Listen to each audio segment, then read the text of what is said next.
Hello my dear students, आज हम coordination compound का लेक्चर 11 स्टार्ट करने जा रहे हैं। उम्मीद करता हूं कि आपने लेक्चर 10 तक कर लिया होगा।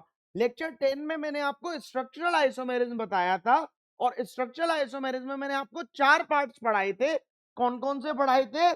पहला पढ़ाया था लिंकेज आइसोमेरिज्म, दूसरा मैंने आपको पढ़ाया था कोऑर्डिनेशन आइसोमेरिज्म, तीसरा पढ़ाया था हाइड्रेट आइसोमेरिज्म जिसको हम सॉल्वेट आइसोमेरिज्म भी बोलते हैं, और चौथा पढ़ाया था हमने आयोनाइजेशन आइसोमेरिज्म।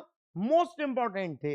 अब हम इनके ऊपर क्या करेंगे, कुछ क्वेश्चंस करेंगे, तो बिल्कुल आप ध्यान से इधर देखिए, बिल्कुल ध्यान से इधर देखना। इनके ऊपर कुछ क्वेश्चंस करनी है, बिल्कुल ध्यान से इधर, बिल्कुल ध्यान से इधर देखिए। कुछ क्वेश्चंस आते हैं हमारे कि इस जगह सबसे पहला हमारा क्या पूछा है कि ये कौन से टाइप का आइसोमेरिज्म है। तो इस जगह ध्यान से देखो, NO2 है। NO2 हमारा किस में टूटेगा? नेगेटिव में। और इस जगह ये हमारा किस में टूटेगा? पॉजिटिव में।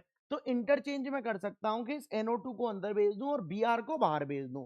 तो ये हमारा कौन सा आइसोमेरिज्म है? आयोनाइजेशन आइसोमेरिज्म है। सिमिलरली हमारा ये वाला कौन सा आइसोमेरिज्म है? ये हमारा कोऑर्डिनेशन आइसोमेरिज्म। कौन सा है? कोऑर्डिनेशन आइसोमेरिज्म है। बिल्कुल ध्यान से आप इधर देखना, कोऑर्डिनेशन आइसोमेरिज्म। नेक्स्ट देखिए, नेक्स्ट हमारा आता है कि हमारा उसने क्वेश्चन दिया है राइट द फॉलोइंग। पहला आयोनाइजेशन आइसोमर ऑफ, इसका आयोनाइजेशन आइसोमर लिखना है। तो देखो बिल्कुल ध्यान से, इस जगह ब्रैकेट और बना लेना, ब्रैकेट बना लेना। तो इस जगह SO4 इधर, Br इधर, तो दोनों के इंटरचेंज कर दे रहा हूं कि CO SO4 को तो अंदर लेकर आ गया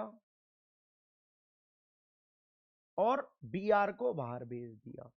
इसमें अगर मैं करूंगा तो लिंकेज में क्या होता था? एम्बिडेंट लिगेंड डिफर होता था, point of attachment of ligand होता था। तो इस जगह ये ONO है, तो इसको मैं क्या कर दूंगा? इस जगह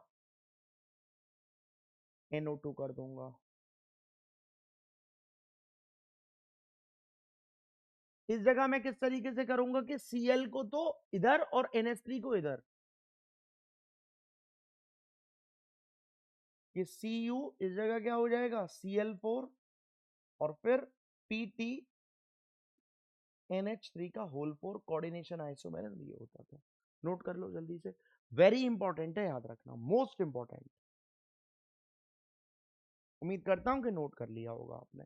इधर देखिए, तीसरा हमारा आता है, उसने बोला लिंकेज आइसोमेरिज्म, इसका लिखना है।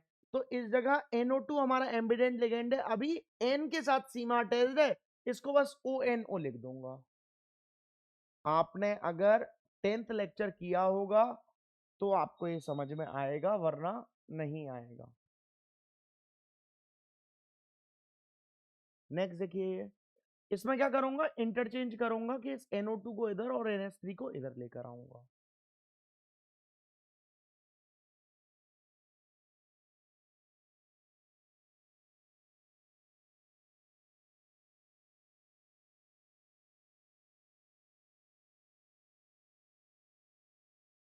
आयोनाइजेशन तो Cl को अंदर और NO2 को बाहर। तो जैसे ही Cl अंदर जाएगा, एक Cl ऑलरेडी है, तो ये Cl2 हो लेगा और NO2 कहां पर हो जाएगा? बाहर हो जाएगा। उम्मीद करता हूं कि आपको इतना समझ में आया होगा। मोस्ट इंपॉर्टेंट ये क्वेश्चन थे और बहुत ही इजी क्वेश्चन है, कोई हार्डनेस नहीं है। 2025 में हमारा क्या आया था? आयोनाइजेशन आया, वो लिंकेज आया था, और 2026 में हमारा इस साल क्या आया है? आयोनाइजेशन आया है। नोट करो जल्दी से आप इसको। उम्मीद करता हूं कि आपने नोट कर लिया होगा। अब आप हेडिंग डालिए, नई हेडिंग हमारी आती है स्टीरियो आइसोमेरिज्म। हेडिंग डालिएगा, पहले स्टीरियो आइसोमेरिज्म हेडिंग डालना। पहले क्या लिखना हेडिंग में? स्टीरियो आइसोमेर, मैं इधर ऊपर ही लिख दे रहा हूं इसको। इससे भी पहले क्या लिखना? स्टीरियो आइसोमेर। दो टाइप की होती है,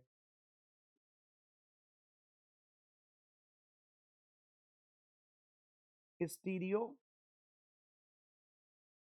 आइसोमेरिज्म। इसमें पहली हेडिंग लिखो ज्योमेट्रिकल आइसोमेरिज्म, और ब्रैकेट में cis trans isomers.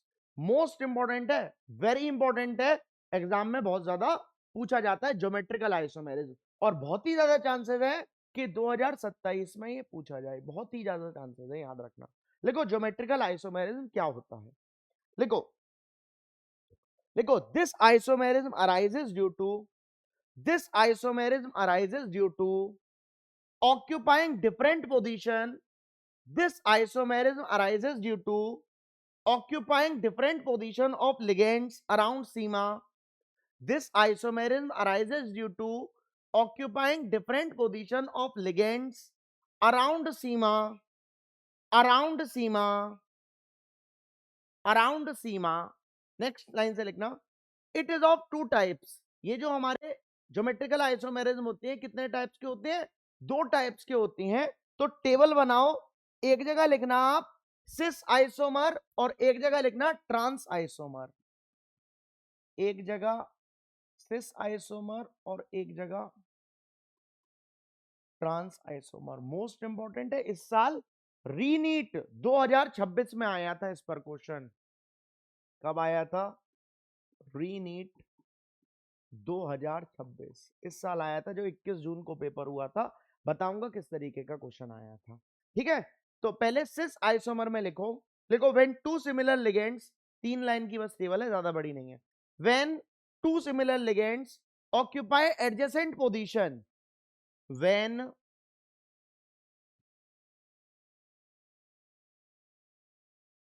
To similar ligands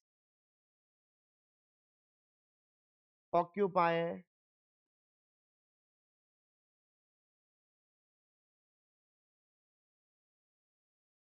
adjacent position, और इस जगह एडजेसेंट की जगह अपोजिट लिख देना. When two similar ligands occupy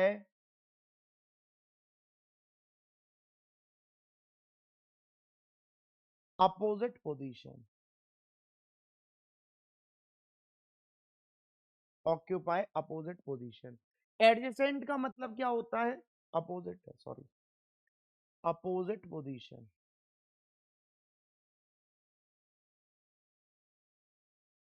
adjacent का मतलब क्या होता है? अगल बगल वाली पोजीशन पर, और अपोजिट मतलब क्या होता है? आमने सामने वाली पोजीशन पर. तो जब अगल बगल में हो तो सिस, और आमने सामने हो तो ट्रांस आइसोमर होता है. क्या होता है? Trans isomer. नोट करो, फिर मैं बताता हूं. पहले नोट करो आप इसको. अब लिखना है स्टार. स्टार लिखो, एक स्टार बना लो कॉपी में. स्टार लिखो. Geometrical isomerism is common in those compounds. Geometrical isomerism is common in those compounds which have coordination number 4 and 6. Geometrical isomerism is common in those compounds which have coordination number 4 and 6.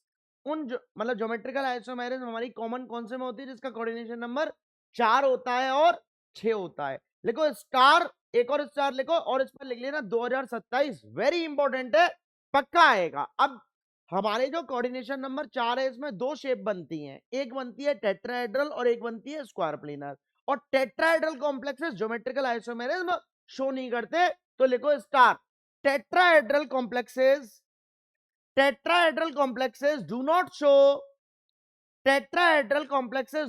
show geometrical isomerism. Tetrahedral complexes do not show geometrical isomerism because the relative position of ligands around Seema, because the relative position of ligands around Seema are same with respect to each other.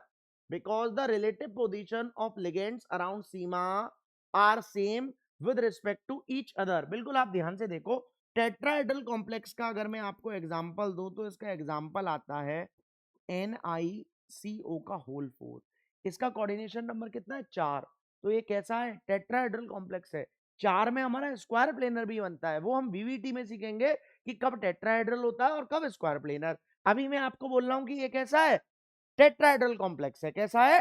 Tetrahedral complex. Coordination number 4 है, तो ये हमारा tetrahedral complex है और geometrical आइसोमेर show नहीं करेगा क्योंकि relative position of ligands around सीमा सेम रहती है with respect to each other. जैसे मैं इधर ध्यान से इसका एग्जांपल देखो, NiCO का होल 4 और इसका स्ट्रक्चर कि CO इधर और CO इधर लगा लिया, तो इस जगह रिलेटिव पोजीशन लिगेंड की सेम है सीमा के अगल बगल में।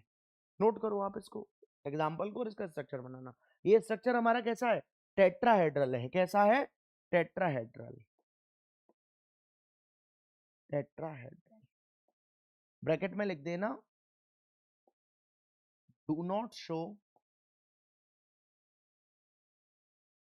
ज्योमेट्रिकल आइसोमेरिज्म, लिख देना ब्रैकेट में ताकि आपको याद रहे और वेरी इंपॉर्टेंट है। 2027 लिख लो, ऐसे ही याद हो जाएगा। लिखो, उम्मीद करता हूं कि आपको समझ में आया होगा। ठीक है, अब इधर आप हेडिंग डालना, वेरी इंपॉर्टेंट है, बिल्कुल ध्यान से आप इधर देखिए। हेडिंग डालना ज्योमेट्रिकल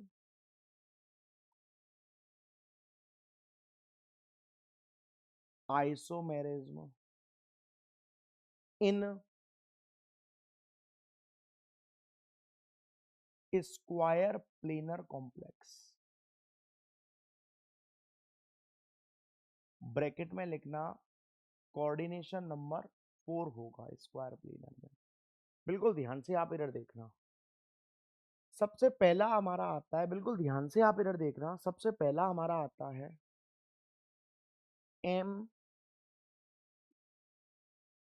MA2B2 टाइप कॉम्प्लेक्स।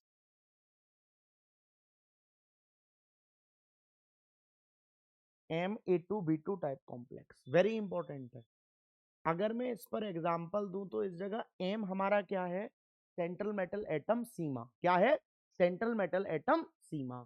ए क्या है? हमारा लिगेंड, और बीबी क्या है? हमारा लिगेंड है। बिल्कुल आप ध्यान से देखो कि इसका एग्जांपल अगर मैं दूं तो PT NH3 का होल ट्वाइस Cl2। बिल्कुल ध्यान से आप इधर देखो। अब दो हमारे NH3 और दो ही हमारे Cl, तो कोऑर्डिनेशन नंबर कितना हो गया? 4। और कैसी शेप होगी? स्क्वायर प्लेनर शेप होगी। और स्क्वायर प्लेनर शेप मैंने आपको बनवाई है पहले ही, शायद इसी लेक्चर में बनवाई थी। इधर ध्यान से पहले देखो, ये है, इधर देखो, ये हमारी कैसी शेप होती थी? टेट्राहेड्रल। और ये कैसी होती थी? Square planar. ये शेप होती है स्क्वायर प्लेनर। और ऑक्टाहेड्रल देख लो, बाद में ये भी काम आएगी। ठीक है, अब बिल्कुल आप ध्यान से इधर देखना। 10th लेक्चर में ये मैंने आपको बनवाया था। अब अगर मैं इसका स्क्वायर प्लेनर, सबसे पहले शेप आप बना लो, पहले ध्यान से आप इधर देख लेना तब बनाना।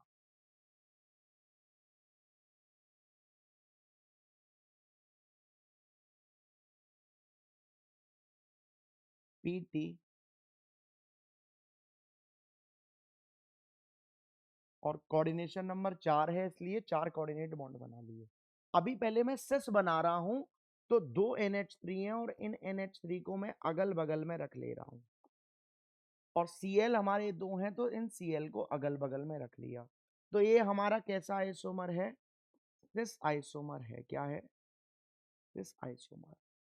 अब इस जगह हमारा इसका कोऑर्डिनेशन ऑक्सीडेशन नंबर कितना आएगा? +2। तो इसका नाम हमारा हो लेगा सिस डायअमीन डायक्लोरिडो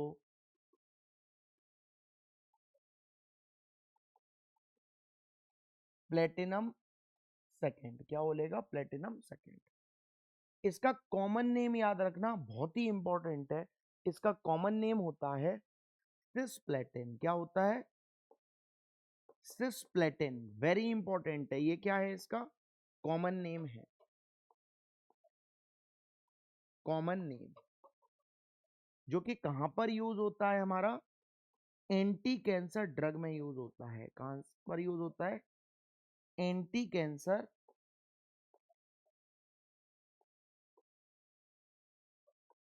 ड्रग। मोस्ट इंपॉर्टेंट है, याद रखना, वेरी इंपॉर्टेंट है, very very very very very very very important. कि कौन सा कंपाउंड? ये वाला PTNH3 का होल ट्वाइस Cl2 कहां पर यूज होता है? एंटी कैंसर ड्रग में यूज होता है। पेपर में पूछा जा सकता है कि ऐसा कोऑर्डिनेशन कंपाउंड बताओ जो एंटी कैंसर ड्रग में यूज होता है, और ऐसा डबल सॉल्ट बताओ जो हमारा मेडिकल पर्पस में यूज होता है या मेडिकल लाइन में यूज होता है। तो वो क्या होता है? पोटेश एलम, जो मैंने आपको लेक्चर 1 में पढ़ा रखा है। अब बिल्कुल आप ध्यान से देखो, ये मैंने क्या बनाया, इसका सिस। अब इसका ट्रांस किस तरीके से बनाऊंगा, लिख नहीं रहे होंगे, उम्मीद करता हूं मैं आपसे कि इधर ध्यान से समझ रहे होंगे। इस जगह पीटी। अब ट्रांस क्या होता है कि दो लिगेंड, सिमिलर लिगेंड्स आमने सामने, कि NH3 दो हैं, तो एक NH3 को इधर और एक NH3 को इधर, Cl को इधर, Cl को इधर, तो ये हमारा कैसा है? ट्रांस आइसोमर है। कैसा है? Trans isomer. इसका नाम क्या बोलेगा? Trans diammine dichlorido platinum second. Most important है, याद रखना है। अब आप बोलोगे सर इन NH3 को ऐसे और ऐसे भी तो लगा सकते थे। बिल्कुल लगा सकते थे सर, अगल बगल में NH3 ऐसे भी तो लिख सकते हो, लिख दो, कोई दिक्कत नहीं, वो सारी चीजें सेम रहती है। नोट करो पहले आप इसको जल्दी से। उम्मीद करता हूं कि समझ में आपको आ रहा होगा। जल्दी नोट करना बस इसको, ठीक है ना? कर लिया होगा नोट। अब आप इधर ध्यान से देखो कि हमारा ज्योमेट्रिकल आइसोमेर में मैंने पहला टाइप बताया है Ma2B2 टाइप कॉम्प्लेक्स, जो कि स्क्वायर प्लेनर शेप है, क्योंकि कोऑर्डिनेशन नंबर क्या है? 4। बिल्कुल ध्यान से आप एक और देखना, बिल्कुल ध्यान से एक और देखिए। एक और आता है हमारा Ma2BC टाइप कॉम्प्लेक्स। अब इस जगह M क्या है? सीमा। A क्या है? लिगेंड। B क्या है? लिगेंड। C क्या है? लिगेंड।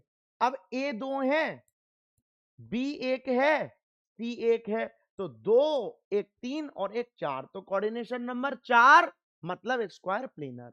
अब आप ध्यान से इधर देखिए कि इसका एग्जाम्पल किस तरीके से आएगा। ये जनरल एग्जाम्पल दिया और इसका प्रॉपर एग्जाम्पल इधर दे रहा हूं। इसकी जगह कुछ भी दे सकता है, वो याद रखना बोर्ड में। अब ध्यान से इधर देखो, इस जगह हमारा हो सकता है कि पीटी NH3 का होल ट्वाइस Cl और NO2। बिल्कुल ध्यान से इधर देखना। अब NH3 दो, Cl एक, NO2 एक, तो दो और एक 4, तो स्क्वायर प्लेनर शेप है, क्योंकि कोऑर्डिनेशन नंबर कितना है? 4 है। बिल्कुल ध्यान से देखो कि किस तरीके से बनेगा। सबसे पहले तो स्क्वायर बना लो, बिल्कुल ध्यान से, इधर नोट नहीं करना। पीटी को इधर रख दो, और NH3 कितने हैं?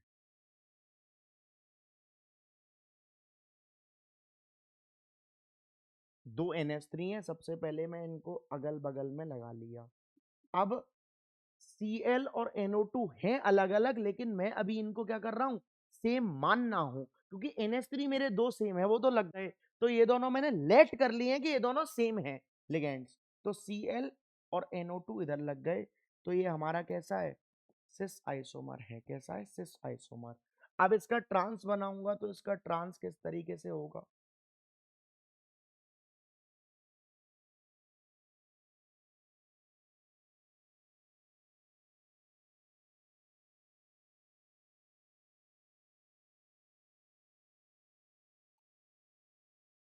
कि पीटी इधर,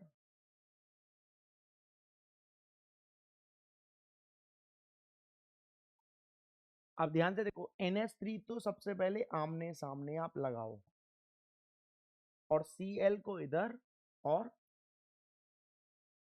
इधर लगा लो, तो ये हमारा कैसा बोलेगा?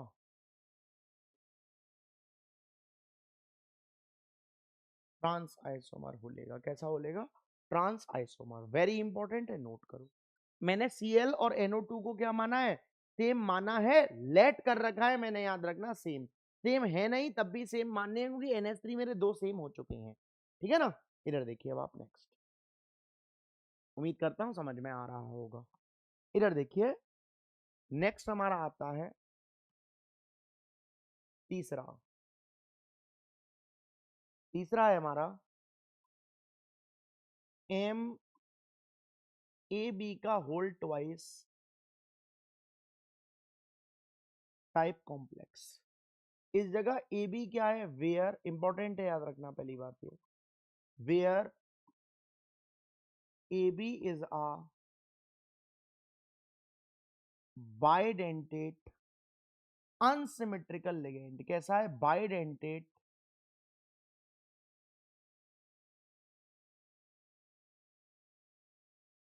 अनसिमेट्रिकल लिगेंड है। भाई बाइडेंटेट लिगेंड क्या होते थे सर, बाइडेंटेट लिगेंड मेरे तीन होते थे। एक तो EN होता था जिसका एग्जाम्पल क्या था, NH2 CH2 CH2 NH2। एक ऑक्सीलेट आयन होता था जो C+O नेगेटिव और C+O नेगेटिव, और एक ग्लाइसिनेट आयन होता था GLY नेगेटिव, तो NH2 CH2 C+O नेगेटिव। ये अब ध्यान से देखो कि अगर मैंने इसको इसके सेंटर से ब्रेक कर दिया तो इधर भी CH2 और इधर भी CH2 NH2, इधर भी क्या है, दोनों जगह लेफ्ट हैंड साइड और right hand side CH2 NH2 है। तो ये हमारा कैसा है, सिमेट्रिकल लिगेंड है। अगर मैं इसको इधर से ब्रेक करूं तो ऊपर भी C+O नेगेटिव और नीचे भी C+O नेगेटिव, तो ऑक्सीलेट आयन भी हमारा कैसा है, सिमेट्रिकल लिगेंड है। और इसको अगर मैं कहीं से भी ब्रेक करूं, देखो ये इस तरीके से बना हुआ है कि NH2 CH2 C+O नेगेटिव, इसको कहीं से भी इधर से ब्रेक करूं तो NH2 और उस जगह CH2 C+O नेगेटिव, दोनों जगह सेम नहीं है। इधर से ब्रेक करूं तो उधर C+O नेगेटिव और इस जगह CH2 NH2 इधर भी सेम नहीं है। तो हमारा ग्लाइसिनेट आयन कैसा होता है, अनसिमेट्रिकल बाइडेंटेट लिगेंड होता है। तो अनसिमेट्रिकल बाइडेंटेट लिगेंड का एग्जांपल क्या हो गया है, GLY हो गया है, जो कि ग्लाइसिनेट आयन है। GLY नेगेटिव मैंने बना दिया। बोलो बात समझ में आ रही है कि नहीं आ रही, उम्मीद करता हूं समझ में आ रहा होगा। अब ध्यान से देखो, अगर मैं इस पर एग्जाम्पल दूं तो एग्जाम्पल आता है हमारा PT और GLY का होल ट्वाइस। बिल्कुल ध्यान से आप इधर देखना। अब GLY ग्लाइसिनेट आयन हमारा कैसा है, बाइडेंटेट लिगेंड है। अकेला बाइडेंटेट लिगेंड दो कोऑर्डिनेट बॉन्ड बनाएगा सीमा के साथ, लेकिन ये ऑलरेडी दो हैं तो कितने बनाएंगे, चार कोऑर्डिनेट बॉन्ड बनने होंगे। तो किस तरीके से बनेंगे चार कोऑर्डिनेट बॉन्ड, बिल्कुल ध्यान से आप इधर देखिए कि PT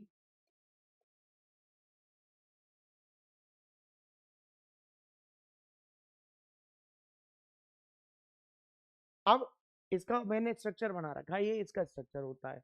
तो एक बार तो मैं इसको ऐसे लिख रहा हूं CH2 सॉरी NH2 और CH2 C+O नेगेटिव, और अब इस तरीके से लिख रहा हूं NH2 CH2 C+O नेगेटिव। अब देखो NH2 मेरे कैसे हैं, अगल बगल में, तो ये कैसा है, सिस आइसोमर है। कैसा है, सिस आइसोमर। और इसका ट्रांस बनाऊंगा तो ध्यान से देखो किस तरीके से इसका ट्रांस बनेगा कि PT सबसे पहले चार कोऑर्डिनेट बॉन्ड बनाओ, इसको तो सेम लिखो NH2 CH2 C+O नेगेटिव, और इसको इस तरीके से कि C+O नेगेटिव CH2 और NH2। ये हमारा कैसा है, ट्रांस आइसोमर है। कैसा है, ट्रांस आइसोमर। वेरी इंपॉर्टेंट है, मोस्ट इंपॉर्टेंट है, बहुत ज्यादा पूछा जाता है। अब देखो NH2 कैसे डायगनली आमने सामने हो गए, तो आमने सामने का मतलब क्या होता है, ट्रांस होता है। क्या होता है, ट्रांस। और अगल बगल का मतलब क्या होता है, सिस होता है। क्या होता है, सिस। नोट करो जल्दी से, थोड़ा जल्दी जल्दी नोट करना। उम्मीद करता हूं कि समझ में आपको आ रहा होगा।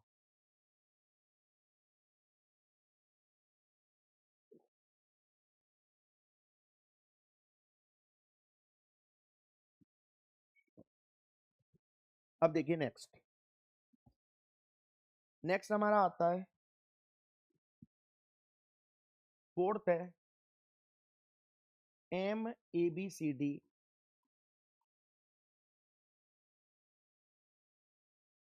Type complex. इस जगह ABCD क्या है, ABCD चारों लिगेंड है और चार लिगेंड है। तो हमारा कैसा है, कोऑर्डिनेशन नंबर चार, और चारों के चारों मोनोडेंटेट होंगे तभी कोऑर्डिनेशन नंबर चार बनेगा। तो हमारी शेप कैसी बनेगी, स्क्वायर प्लेनर बनेगी शेप। अब इसमें हमारे कितने होंगे, इट हैज 3 ज्योमेट्रिकल आइसोमर्स। कितने बनेंगे, 3 ज्योमेट्रिकल आइसोमर्स बनेंगे। बिल्कुल आप ध्यान से देखना किस तरीके से।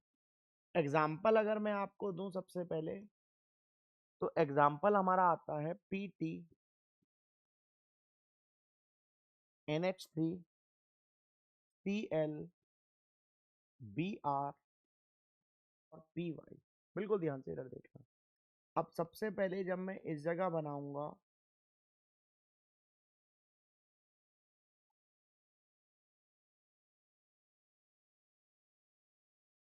तो स्क्वायर प्लेनर स्ट्रक्चर बना रहा हूं, 4 कोऑर्डिनेट बॉन्ड मैंने बना लिए। बिल्कुल ध्यान से आप इधर देखना। अब देखो स्टार्टिंग के जो दो सेम है, NH3 और Cl को सेम मान ना हूं, है नहीं, मैं सेम मान ना हूं कि NH3 और Cl सेम है तो अगल बगल में लगा लिए, फिर Br और Py को अगल बगल में लगा लिया, तो ये कैसा है, सिस आइसोमर है। आप कहोगे सर ये बताओ अगल बगल में आपने ऐसे लगाए हैं, तो आप ऐसे नहीं लगा सकते हो जब ये दोनों मैंने सेम मान ली है, कि PT तो इधर रख लिया और इस तरीके से आप लगा लो कि इस जगह तो NH3 है, इस जगह Cl है। आप इस Py को इधर भी तो भेज सकते थे और Br को इधर बिल्कुल भेज सकते थे, तो ये भी कैसा हो गया, सिस आइसोमर हो गया। कैसा हो गया, सिस आइसोमर। अब इसका ट्रांस आप चाहो इससे बना लो, इससे ट्रांस बनाओ या फिर इससे ट्रांस बनाओ, तो इसका ट्रांस आइसोमर किस तरीके से आएगा, बिल्कुल ध्यान से इधर देखिए। PT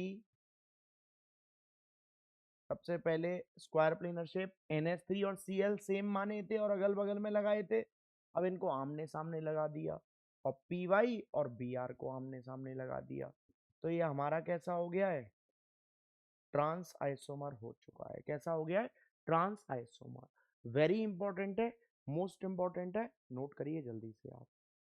उम्मीद करता हूं कि आपको ये समझ में आ रहा होगा, ठीक है ना, हो गया होगा क्लियर।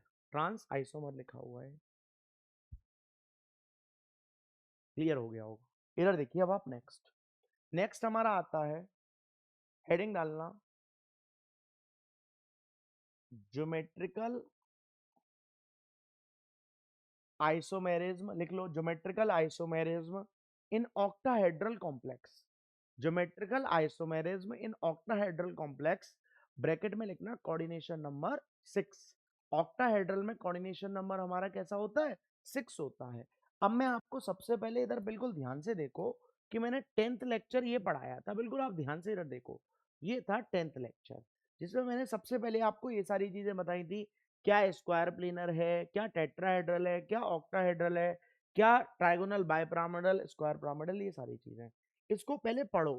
फिर आप linkage isomerism, coordination isomerism, hydrate और आयोनाइजेशन, इसको पढ़ो। जैसा बोल रहा हूं वैसा शांति से कर लेना। फिर आप इन सबको A to Z पढ़ो। इन पर आज मैंने क्वेश्चंस करवाए हैं लेक्चर 11 में, इनको करो और फिर इसके बाद इसको रिवाइज कर कर रखना, सिस ट्रांस आइसोमर्स को, वेरी इंपॉर्टेंट है। इसके बाद में आऊंगा किस पर, geometrical isomerism in octahedral complex पर, जो कि हम कब पढ़ेंगे, लेक्चर 12 में पढ़ेंगे। जैसा मैंने बोला है, मैं उम्मीद करता हूं कि आप मेरी बात को मानोगे। अगर आप मेरी बात को नहीं मानोगे तो आपको चीजें समझ में नहीं आएंगी, याद रख लेना। उम्मीद करता हूं कि आपको इतना समझ में आया होगा। अगर समझ में आया है तो वीडियो को लाइक करो, चैनल को सब्सक्राइब करो और ज्यादा से ज्यादा शेयर करो, क्योंकि लाइक शेयर और सब्सक्राइब करने में आपका कुछ नहीं जाता और कुशाग सर को मोटिवेशन आता। That's it.